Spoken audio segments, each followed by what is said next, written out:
Phillip Wallon.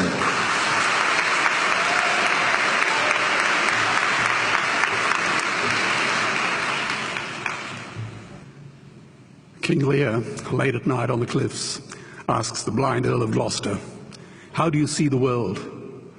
And the blind man Gloucester replies, "I see it feelingly. And shouldn't we all? Animals must be off the menu because tonight they are screaming in terror in the slaughterhouses, in crates and in cages, vile, ignoble gulags of despair." You see, I heard the screams of my dying father as his body was ravaged by the cancer that killed him. And I realized I'd heard those screams before. In the slaughterhouse, their eyes stabbed out and their tendons slashed, on the cattle ships to the Middle East, and the dying mother wail as a harpoon explodes in her brain as she calls out to her calf. Their cries were the cries of my father. And I discovered that when we suffer as equals. And in their capacity to suffer, a dog is a pig, is a bear, is a boy. Meat today is the new asbestos, more murderous than tobacco. CO2, methane and nitrous oxide from the livestock industry are killing our oceans with acidic, hypoxic dead zones. 90% of small fish are ground up into pellets to feed to livestock. Vegetarian cows today are the world's largest ocean predators. The oceans are dying in our time. By 2048, all our fisheries will be dead, the lungs and the arteries of the earth. Billions of bouncy little chicks are ground up alive simply because they are male. Only 100 billion people have ever lived. 7 billion people live today. And yet we torture and kill 2 billion sentient living beings every week. 10,000 entire species are wiped out every year because of the actions of one. And we're now facing the 6th mass extinction in cosmological history. If any other organism did this, a biologist would call them a virus. It is a crime against humanity of unimaginable proportions. But happily, the world is changing. 10 years ago, Twitter was a bird sound. www was a stuck keyboard. Cloud was in the sky. 4G was a parking space. Google was a baby's burp. Skype was a typo. And Al-Qaeda was my plumber. Victor Hugo said, "There is nothing more powerful than an idea whose time has come."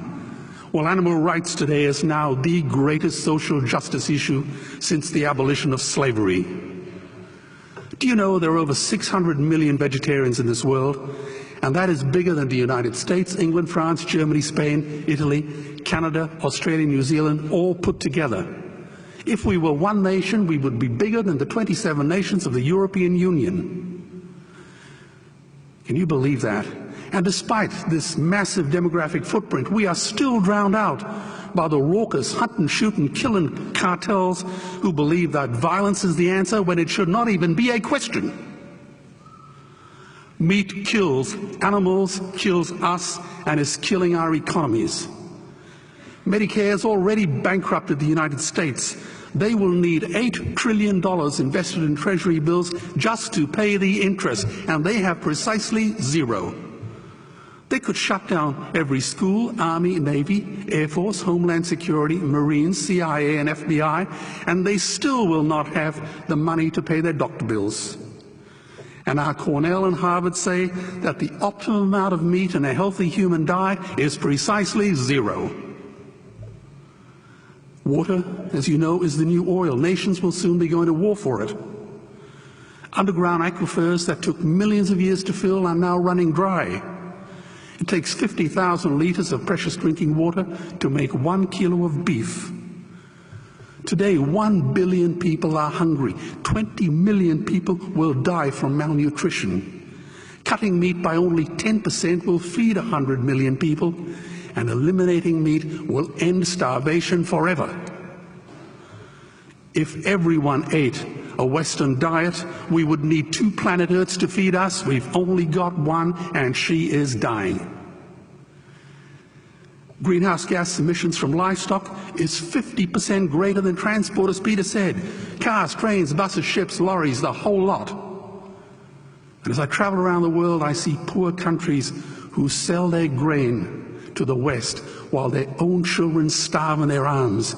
And the West feeds it to livestock so we can eat a steak?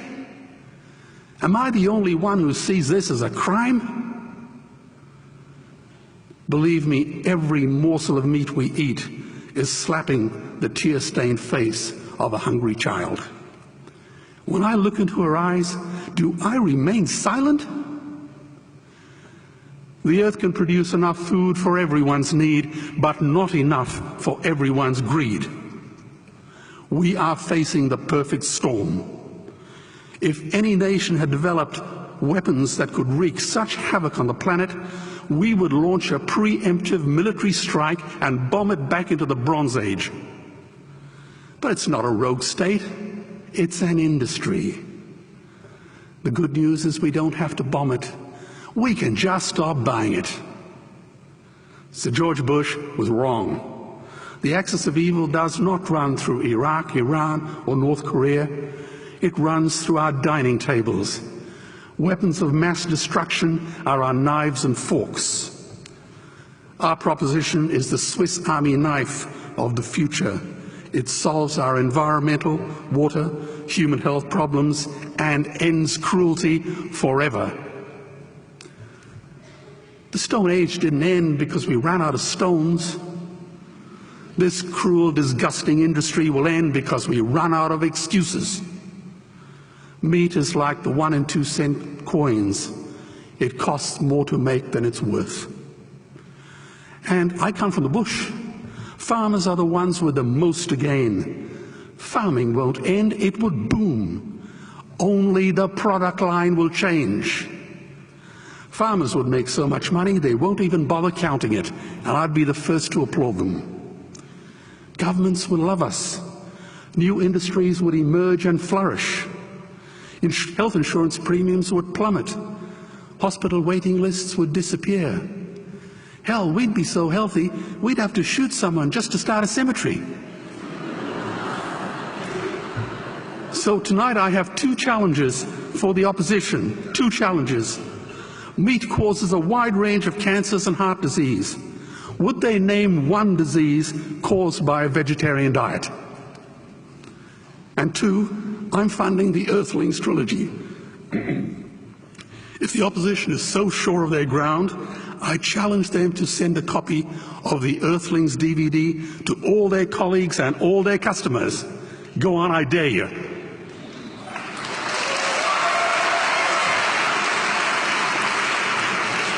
Animals are not just other species, they are other nations, and we murder them at our peril. The peace map is drawn on a menu. Peace is not just the absence of war, it is the presence of justice. Justice must be blind to race, color, religion, or species. If she's not blind, she will be a weapon of terror.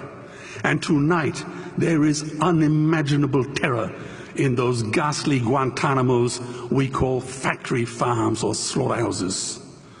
Believe me, if slaughterhouses had glass walls, we wouldn't be having this debate tonight. You see, I believe another world is possible. And on a quiet night, I can hear her breathing. Let's get animals off the menu and out of these torture chambers. Please vote tonight for those who have no voice. Thank you.